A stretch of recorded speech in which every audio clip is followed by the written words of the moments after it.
शरद, थोड़ी देर के लिए आप मुझसे माइक लें और मैं चाहता हूं इस विषय को आप बहुत अच्छे से जानते हैं, आप मुझसे बेहतर तरीके से पूछ पाएंगे और समझा भी पाएंगे। तो शरद, अगले राउंड तक के लिए माइक आपके पास। जी शुक्रिया। हम बात आज हालांकि काफ़ी मुद्दों पर हम कर ही रहे हैं और हमें आगे भी कई मुद्दों पर बात करनी है और हमारे साथ में प्रशासन, सत्ता और जनप्रतिनिधि भी मौजूद है। तो आबू रोड में यूआईटी की एक जो लंबे समय से एक समस्या बनी हुई है, तो कुछ साथियों से, आबू रोड के लोगों से पूछना चाहेंगे कि उन समस्याओं का कैसा निदान और क्या समस्या विशेषकर हम बात करेंगे। आबू रोड एक टीएसपी एरिया है और यूआईटी अर्बन इम्प्रूवमेंट ट्रस्ट है। हालांकि यूआईटी डेवलपमेंट के लिए बहुत बढ़िया है, बहुत बढ़िया कदम उठाती है, लेकिन मेरा सवाल ये है कि जो कन्वर्जन चार्जेज है, यूआईटी के पास 28 गांव है और ग्रामीण के अंदर अगर कोई कन्वर्जन की फाइल लगती है तो टेक्निकल 12 से 15 हज़ार रुपये सरकारी जमा होता है और यूआईटी के अंदर वही फाइल लगती है, उसका 12 से 15 लाख रुपए जमा होता है। तो एक जो डिफरेंट है दोनों में, ग्रामीण में और यूआईटी के चार्जेज में, वो बहुत ज़्यादा है। यहाँ सारे ट्राइबल लोग हैं, गरीब लोग हैं, वो इससे क्या है कि जो लोगों के लेने की कैपेसिटी, जो प्लॉटिंग्स वगैरह है, उनकी रेटें बढ़ती है। एक ग्रामीण के अंदर अगर आप कोई डेवलपमेंट करते हैं तो उसके चार्जेस बहुत कम है, यूआईटी के अंदर जो है उसके चार्जेस बहुत ज़्यादा है। तो मैं एक चाहता हूँ कि शायद इस टाइप से कोई टीएसपी एरिया के अंदर थोड़ा सा ये रहे संशोधन कि कुछ चार्जेस जो काफ़ी यूआईटी को खत्म करने की एक मांग चल रही थी, उस पर आप मतलब कि नहीं बोलकर आप चाह रहे हैं चार्जर्स कम हो। तो समाराम जी हमारे इस बीच में हैं और जिलाध्यक्ष भी हैं, तो इस संबंध में आप कुछ क्या रिलैक्सेशन हो सकता है? या तो यूआईटी बंद करने की जो मांग चल रही थी, हालांकि यूआईटी का जो गठन हुआ है, सरकारें हमेशा विकास को लेकर करती है, तो आप क्या कहेंगे, इसको लेकर क्या होना चाहिए जिलाध्यक्ष जी? देखिए, यूआईटी अब जो नया कंसेप्ट है पूरे देश में, यूआईटी तो रहेगी और रहना चाहिए, क्योंकि शहर का अगर सर्वांगीण विकास करना है तो यूआईटी से बेहतर कोई संस्था नहीं हो सकती है। सारे गांवों का जो विकास करना है, 30 फुट की रोड, 40 फुट की रोड, बाकी जो गांवों का वो कह रहे हैं, तो गाँव में फिर अनाप शनाप आड़े टेढ़े बन जाते हैं। आज भी आबू रोड का अगर प्राचीन शहर देख लो, पुराना शहर, आप 20 फुट की सड़कें और 2 गाड़ी भी खड़ी नहीं हो सकती। आपको भविष्य की प्लानिंग करनी है तो यूआईटी जो पूरा डेवलपमेंट देखती है, पूरा सारा राजस्थान का एक साथ विकास, तो उसके लिए बहुत आवश्यक है।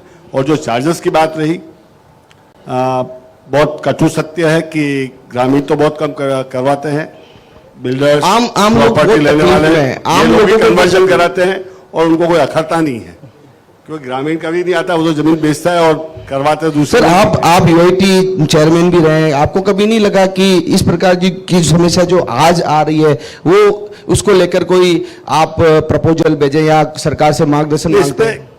वो विचार किया जा सकता है कि रेटें थोड़ी कम हो, लेकिन बहुत ज्यादा रेटें भी नहीं। अगर आप बीएलसी से लिंक्ड रेट्स है, सारे राजस्थान में एक साथ है, एक सी है, तो ऐसा नहीं कि आबू रोड के लिए कोई अलग से रेटें ऊंची कर रखी है। सारे और जिस हिसाब से रजिस्ट्री और जिस कन्वर्जन की फाइलें लग रही है, अगर ये होता है तो लोग लगाते ही नहीं। और जिस हिसाब से प्लॉट बिक रहे हैं, जमीन की वैल्यूएशन बढ़ रही है, लोगों की एसेट्स बढ़ रही है। जिलाध्यक्ष जी, मांग उठी है तो अब इस पर निस्तारण पर भी हमें सोचना पड़ेगा, हालांकि जेन्युइन नहीं है, बिल्कुल जेन्युइन बात है, इसको हम ऊपर उठाएंगे। तो इस संबंध में हम बात करते हैं सुनील जी, जो प्रतिपक्ष नेता भी हैं। बिल्कुल, इस क्षेत्र के अंदर जो यूआईटी बनी है, ये पहली ऐसी यूआईटी है जिसके ऊपर 3 कानून लगते हैं: eco sensitive zone, municipal act और पंचायत एक्ट। तो इसीलिए अगर इससे बेटर होता कि डेवलपमेंट अथॉरिटी बनती, जिसको माउंट आबू, क्योंकि यूआईटी माउंट के नाम से है और ऑपरेट होती है आबू रोड में। ये यूआईटी की, क्योंकि ये आबू यूआईटी के नाम से है और ऑपरेट होती है आबू रोड के अंदर, अगर इसके बेटर होता, आबू डेवलपमेंट अथॉरिटी होती और इसको कंक्लूड किया जाता तो डेवलपमेंट होता। क्योंकि आबू रोड के अंदर लैंड बैंक नहीं है। यूआईटी कहां फॉर्म में होती है? जहां पे लैंड बैंक होती है। आप लैंड बैंक किसकी लेते हो? सपोर्टिंग गांवों की, जो ऑलरेडी पंचायत के अधीन आते हैं। अगर बेटर ये हो तो कि माउंट के अंदर बजाय यूआईटी के इसको डेवलपमेंट अथॉरिटी बनाए और सर्किट बेस बनाए, तो डेवलपमेंट भी होगा और प्रोग्रेस भी होगा और जो रिलीफ जो गांवों को मिलनी चाहिए वो मिलेगी। क्योंकि कन्वर्जन चार्जेस जो अभी बोले कि टीएसपी एरिया के अंदर कन्वर्जन चार्जेस बढ़ जाते हैं, यूआईटी एक्ट लगते ही उसके चार्जेस बढ़ जाते हैं। बेटर यही होगा, क्योंकि इको सेंसिटिव जोन की जो गाइडलाइंस है वो यूआईटी के ऊपर लागू नहीं होती। जब यूआईटी पे लागू नहीं होगी तो हम भी सफर हो रहा है, माउंट भी सफर हो रहा है, आबू रोड भी हो रहा है और ग्रामीण क्षेत्र भी हो रहा है। तो बेटर है यूआईटी के बजाय आबू डेवलपमेंट अथॉरिटी होनी चाहिए, मेरा सुझाव है। तो जिलाध्यक्ष जी, सुझाव को लेकर एमएलए साहब भी बैठे हैं और एसडीएम साहब भी बैठे हैं, तो क्या रहेगा?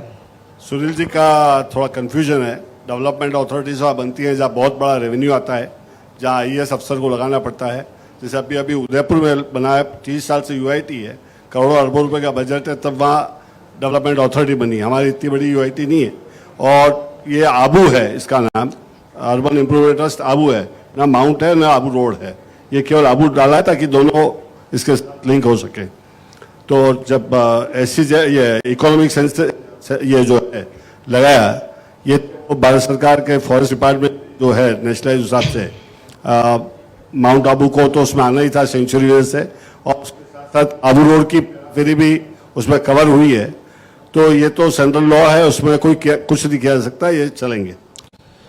तो सुझाव है, उम्मीद है, आशा है, इन पर पूरी बात टिकी हुई है। हमें अपने सब सहयोगी स्वप्निल को अपना आगे का माइक के लिए